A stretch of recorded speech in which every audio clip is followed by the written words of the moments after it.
Это «Актуальное интервью». Меня зовут Петр Васильев. Здравствуйте. Министерство труда и социального развития Республики Саха-Якутия является непосредственным участником цифровой трансформации в регионе. Для людей, которые обращаются за какой-либо государственной услугой, важным является удобство и качество предоставления самой услуги. О цифровой трансформации социальной сферы мы сегодня и поговорим с нашей гостьей в студии. Это Наталья Черноусова, заместитель министра труда и социального развития Республики Саха-Якутия. Наталья Владимировна, здравствуйте. Здравствуйте. Ну, я для начала все-таки предлагаю поговорить о том, какая работа ведется в регионе в рамках цифровой трансформации. Ну, те концептуальные изменения в рамках цифровой трансформации социальной сферы, они как раз и направлены на то, как вы правильно сказали, на то, чтобы было удобно гражданам. То есть с целью повышения качества предоставления услуг, с целью перевода их в цифровой формат и с целью оптимизации всех процессов, касаемых предоставления мер социальной поддержки. Министерством труда и социального развития вот как раз линия цифровой трансформации, она осуществляется в государственной информационной системе. Адресная социальная помощь называется, сокращенно мы ее называем АСП. Если простыми словами, то это огромная база данных, которая позволяет, кроме сохранения и содержания сведений о получателях мер поддержки, еще и осуществлять процессы, связанные с назначением. То есть начиная от регистрации заявления на получение какой-либо меры поддержки и заканчивая формированием выплатных документов для перечисления средств. На сегодняшний день в республиканской базе данных на учете состоит более 800 тысяч человек из числа получателей мер поддержки и членов их семей. И в среднем в год в Управление социальной защиты населения по республике поступает около 300 тысяч обращений граждан. Наталья Владимировна, ну вот если говорить простыми словами, какие изменения произошли вот именно в рамках цифровой трансформации? Допустим, какая услуга раньше требовала того, чтобы нужно было приходить в те или иные организации и отстаивать очереди, получать бумаги, а сейчас это все в цифровом формате? Да, вы совершенно правильно сказали. Но среди таких изменений я бы выделила несколько. Первое, что бы я выделила, это переход на экстерриториальный принцип предоставления услуги. То есть именно он позволяет обратиться за получением услуги независимо от места жительства человека. Раньше это требовало обращения непосредственно там, где человек проживал. Сейчас же из любой точки нашей республики человек может подать заявление на ту или иную меру поддержки. Второе направление, прямо влияющее на удобство для граждан, это перевод их как раз вот в цифровой формат. То есть сейчас все услуги, которые предоставляются по линии Министерства труда и социального развития, они переведены в электронный формат, то есть доступны на региональном портале государственных и муниципальных услуг Е-Якутия, либо на портале федеральных государственных услуг. То есть сейчас есть возможность у людей подать заявление, как говорится, не выходя из дома, через портал. И третье, на чем можно остановиться, это на электронном межведомственном взаимодействии между другими ведомствами и органами. Ну вот, допустим, здесь хочу спросить, то есть, я так понимаю, это взаимодействие между, условно, Министерством здравоохранения и Министерством труда и социального развития. И также и внутри подразделений Минтруда. Да, все верно. Сейчас данное взаимодействие осуществляется в электронном формате. Сейчас мы вот в нашей базе АСП, произведя несколько манипуляций, можем сделать запрос в соответствующий орган, сведения, которые нам нужны, и получить также в электронном виде в течение 5 дней ответ на это. Раньше, как вы заметили, да, людям требовалось, чтобы получить какую-то услугу, но есть отдельные особо сложные, да, где требуется много сведений для определения права человека на предоставление, получение той услуги.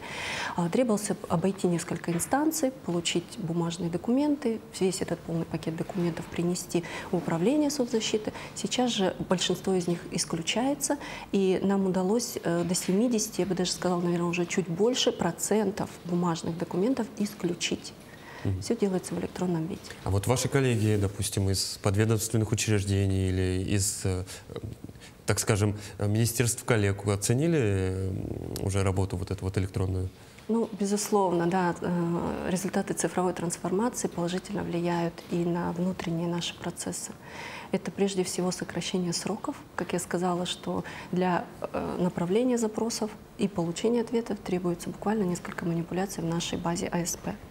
И также нам цифровая трансформация позволила перейти на электронные личные дела получателей социальных услуг. То есть если раньше это все хранилось бумажным, требовалось архивного хранения, то сейчас все сохраняется в базе данных. Кроме того, наша информационная система позволяет нам еще и анализировать эти сведения. То есть не только производить там назначение мер поддержки, но еще и обрабатывать эти данные в соответствии с определенными целями.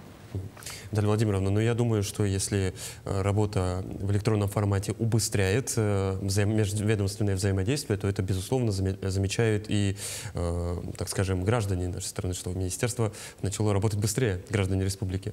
Да, я думаю, что это действительно так. И не только же Министерство труда и социального развития на самом деле сейчас двигается в этом формате. Я думаю, за последние буквально, наверное, 2-3 года это люди очень сильно ощутили на себе. Вы сегодня отметили некоторые цифровые сервисы для граждан, 2 цифровых сервиса. Вот расскажите о самых популярных из них, что там можно получить, какие услуги? Ну, сервисов гораздо больше.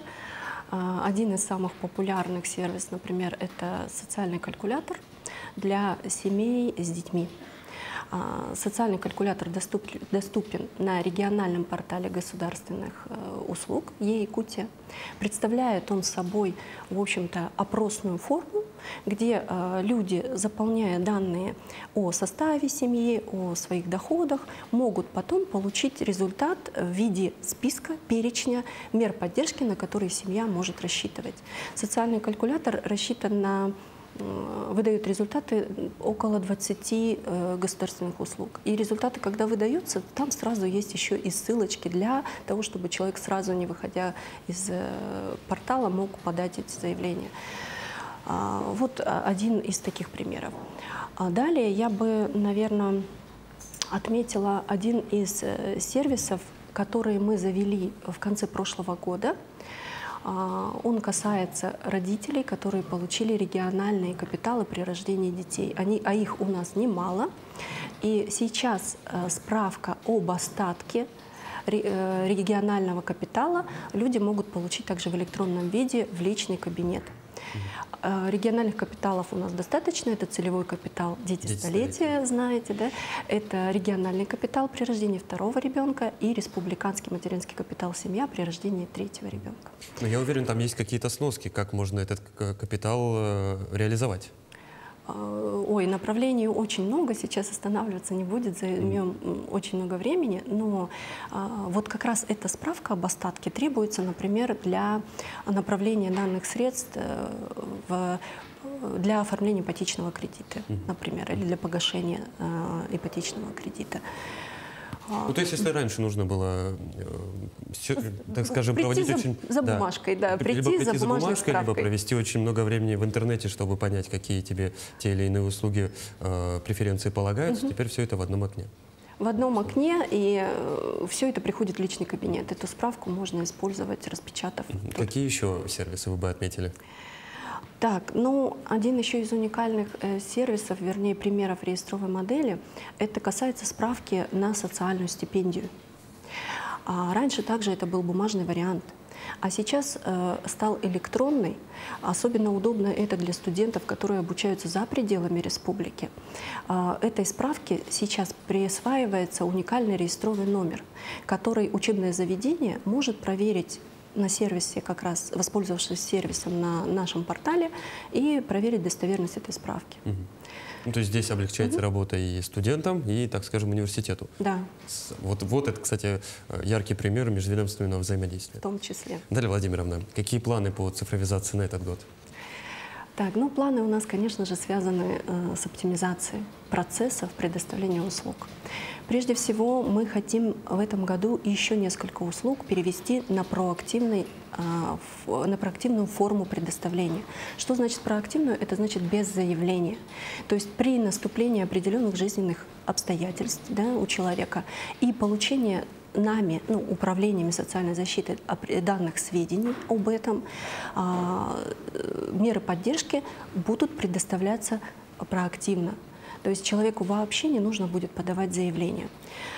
Сейчас такой проактивный формат действует при определении права на целевой капитал, например, дети столетия, и при единовременной выплате на первого ребенка, при рождении первого ребенка. Именно с этой целью мы в этом году завели уже новый сервис. Кстати, пользуясь случаем, хочу о нем рассказать. Это согласие на проактивное назначение, которое человек дает в электронной форме на региональном портале государственных услуг е-Якутия. Для заполнения ее требуется буквально 1-2 минуты, потому что там все сведения, в общем-то, выгружаются из госуслуг, и требуется лишь заполнить реквизиты счета. И так как мы в этом году планируем еще несколько услуг завести, то мы рекомендуем гражданам сейчас уже воспользоваться этим сервисом и направить нам согласие в адрес Управления социальной защиты при Министерстве труда и социального развития, согласие на проактивное назначение мер поддержки и проактивное информирование в том числе. Например, при определенных жизненных обстоятельствах, которые наступают у человека, мы можем его теперь проинформировать о том, что ему доступны те или иные меры поддержки.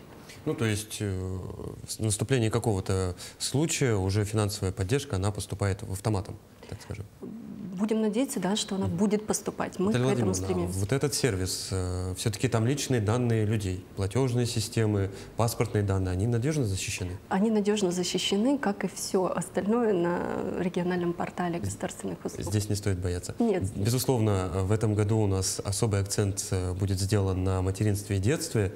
В этом направлении какие-то специальные услуги будут создаваться? Да, безусловно. Да, сейчас тоже, наверное, пока о конкретных каких-то планах я не скажу четко.